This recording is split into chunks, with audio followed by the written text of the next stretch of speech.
Assalamualaikum, my curious learner. I hope you will be fine. So let's come and get started with the topic.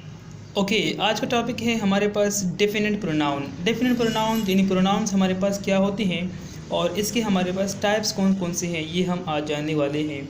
सबसे पहले तो हमें ये जानना चाहिए कि प्रोनाउन होता क्या है।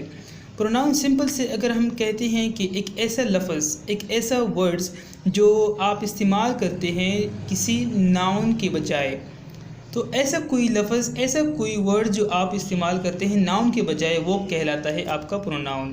प्रोनाउंस रिप्लेस नाउन्स, यानी कि नाउन को ये रिप्लेस करता है। A different pronoun is required depending on two elements. क्या होते हैं डिफरेंट प्रोनाउन? हमारे पास जो मुख्तलिफ प्रोनाउन होते हैं वो क्या होते हैं, दो एलिमेंट पर मुश्तमिल होते हैं। The noun being replace and the functions that noun has and sentence. Sentence में जो फंक्शंस करते हैं, जो एक नाउन फंक्शंस करता है, वो क्या होता है, एक नाउन की उस एक्शंस को जाहिर करता है। And English pronouns only take the gender. English में प्रोनाउंस क्या करते हैं, जेंडर को हम नाउन लेते हैं। The place and the third person singular pronoun. अब हमारे पास जो जेंडर के प्रोनाउन होते हैं और क्या होते हैं, वो थर्ड पर्सन कहलाते हैं सिंगुलर फॉर्म।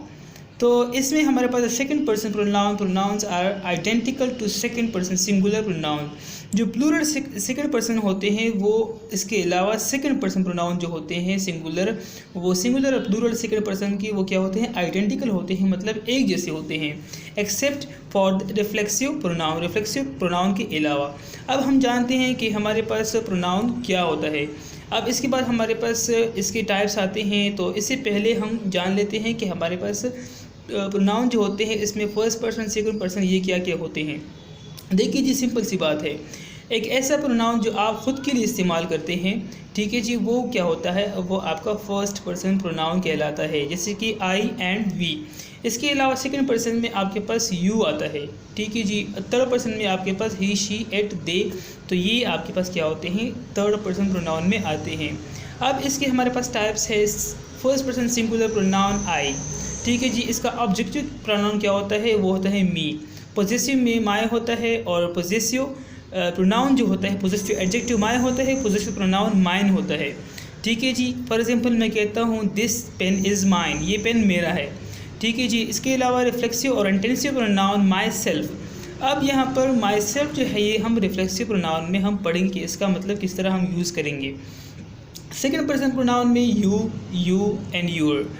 ऑब्जेक्ट भी हमारे पास ऑब्जेक्टिव प्रोनाउन में यू होता है, सब्जेक्टिव भी यू होता है। इसके अलावा पोजेसिव जो एडजेक्टिव होता है वो होता है यूअर, और इसके अलावा जो हमारे पास पोजेसिव प्रोनाउन होते हैं वो होते हैं यूअर्स। तो इसी तरह आप ये सारे देख सकते हैं कि इसके हमारे पास कौन कौन से केसेस हैं।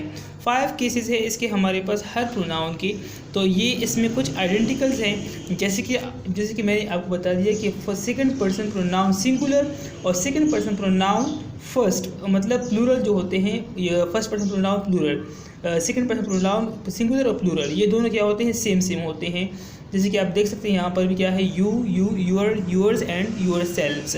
इसी तरह आपके पास अगर आप देखेंगे यहाँ पर सिंगुलर में, यहाँ पर भी वही है, you, your and your self.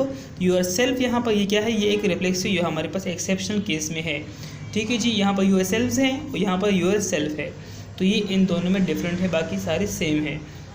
अब हमारे पास सब्जेक्टिव प्रोनाउन क्या होता है। Subjective pronoun replace noun that are the subject of their class. एक क्लास का, एक जुमले का हमारे पास जो सब्जेक्ट होता है, ठीक है जी, तो वो प्रोनाउन क्या कहलाता है, वो एक आपका जो एक सेंटेंस को, एक क्लास को रन करने वाला होता है, वो क्या होता है, वो आपका सब्जेक्ट प्रोनाउन कहलाता है। अब एग्जाम्पल के तौर पर हम इसको अच्छी तरह समझेंगे। In the third person, the subject pronouns are often used to avoid repetitions of the subject. Third person में हमारे पास क्या होता है, जो हम प्रोनाउन बार बार किसी का नेम लेते हैं तो उस नेम की बजाय हम क्या इस्तेमाल करेंगे, थर्ड पर्सन प्रोनाउन। किस तरह, ये हम आगे देखने वाले हैं। फॉर एग्जाम्पल आई एम 16, मैं 16, मैं मतलब 16 साल का हूँ। तो यहाँ पर मैं 16 साल का हूँ, ये क्या है, यहाँ पर आई जो है ये फर्स्ट पर्सन सिंगुलर प्रोनाउन यहाँ पर इस्तेमाल हुआ है। इसी तरह यू सीम लॉस्ट, जैसे कि आप ऐसे लगते हो जैसे कि आप खो गए हों, ठीक है जी। तो ये यहाँ पर क्या है, ये आपके पास सेकंड पर्सन्स क्या है, सिंगुलर भी है और प्लूरल भी है। ये हमने आपको बताया था, आपसे कहा था कि यहाँ पर ये जो है ये आपके पास दोनों हो सकते हैं, सिंगुलर भी हो सकते हैं और प्लूरल भी हो सकते हैं, ठीक है जी। इसके अलावा जेम इज़ एंग्री, अब जेम क्या है, वो गुस्सा है, ठीक है जी। एंड ही वॉन्ट्स सिली, अब यहाँ पर ही की बात अगर हम दोबारा जेम लगाएंगे तो ये थोड़ा सा awkward लगेगा, ठीक है जी। इसके अलावा हम क्या करते हैं, ही लगाते हैं, ये हमारे पास क्या है, थर्ड पर्सन प्रोनाउन है। यही बात मैंने आपको ऊपर बताई थी। यहाँ पर हम क्या करते हैं, फिर हम थर्ड पर्सन प्रोनाउन को यूज़ करते हैं, जैसे कि यहाँ पर ही यूज़ हुआ है, ठीक है जी। सिली टू अपोलोजाइज, यानी कि वो चाहता है कि वो माफ़ी मांगे, ठीक है जी, वो सिल्ली से माफ़ी मांगना चाहता है। दिस टेबल इज़ ओल्ड, ये टेबल जो है ये पुराना हो चुका है। It needs to be repainted, मतलब इसको क्या है, इसको दोबारा रंग करने की ज़रूरत है, कि मतलब इसको दोबारा रंग देने की ज़रूरत है। वी aren't कमिंग, हम नहीं आ रहे हैं, ठीक है जी। यहाँ पर कंट्रैक्शन यूज़ हुआ है।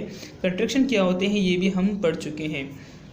इसके अलावा दे डोंट लाइक पेनकेक्स, अब यहाँ पर ये जो हमारे पास यूज़ हुए हैं, ये आपके पास दे जो लगा है, दे आपके पास थर्ड पर्सन प्लूरल प्रोनाउन है, वी आपके पास सेकंड पर्सन प्लूरल प्रोनाउन है, ठीक है जी। फर्स्ट पर्सन प्लूरल प्रोनाउन है वी, ठीक है जी। इस तरह आपके पास इट जो है ये भी आपके पास थर्ड पर्सन प्रोनाउन है। तो ये हमारे पास हो गया सब्जेक्टिव। अब इसके बाद ऑब्जेक्टिव है। Objective pronouns are use to replace noun that are direct और इनडायरेक्ट ऑब्जेक्ट और क्लास। एक क्लास का हमारे पास जो डायरेक्ट और इनडायरेक्ट आपके पास क्या होता है, एक ऑब्जेक्ट होता है जो रिप्लेस करता है किसी प्रोनाउन को, वो क्या होता है, वो आपके पास कहलाता है कि वो प्रोनाउन है कौन सा वाला, ऑब्जेक्टिव वाला। अब एग्जाम्पल के तौर पर हम देखते हैं, give the book to me. Give the book मतलब ये किताब है, ये मुझे दे दो। अब यहाँ पर मी जो यूज़ हुआ है ये आपके पास क्या है, ऑब्जेक्टिव केस है। इसी तरह the teacher wants to talk to you, teacher क्या है, उस्ताद चाहता है कि वो आपसे बात करे। ये यहाँ पर यू जो यूज़ हुआ है ये आपके पास क्या है, ये भी एक आपके पास सेकंड पर्सन्स आपके पास ये सिंगुलर और प्लूरल प्रोनाउन है, ठीक है जी। डिपेंड करता है आपके सेंटेंस पर कि आपने किस तरह इसको यूज़ किया है, ये सिंगुलर और प्लूरल, फिर वहाँ पर आप इसको इसकी आप आइडेंटिफिकेशन फिर करेंगे। Jack is hurt because Bill hit him, अब जैक जो है वो मतलब हर्ट हुआ, मतलब उसको तकलीफ़ हुई क्योंकि बिल ने क्या किया, उसको मारा। तो ये यहाँ पर हिम भी आपके पास ऑब्जेक्टिव केस है, हर भी आपके पास ऑब्जेक्टिव केस है, इट अस इसके अलावा देम ये सारे आपके पास क्या है, ऑब्जेक्टिव प्रोनाउन है। तो दोस्तों उम्मीद करता हूँ कि आज का ये टॉपिक आप लोगों को समझ में आया होगा। ये पहला पार्ट है प्रोनाउंस का, डेफिनेट प्रोनाउन का, और इसके बाद हमारे पास इसकी हम दूसरा पार्ट जो अपलोड करेंगे तो उसमें आपको मज़ीद इसके टाइप्स जो है, पॉजिटिव प्रोनाउन, इसके अलावा इसके बाद पॉजिटिव प्रोनाउन, इसके अलावा रिफ्लेक्सिव और इंटेंसिव प्रोनाउन, ये सारे के सारे क्या है, ये आपको क्लियर होने वाले हैं। तो उम्मीद करता हूँ कि आज का ये लेक्चर आप लोगों को समझ में आया है। अगर कोई क्वेश्चन है तो आप मुझसे कमेंट बॉक्स में पूछ सकते हैं। अपनी दुआओं में मुझे याद रखिए, अपना बहुत सारा ख्याल रखिए। अल्लाह हाफिज़।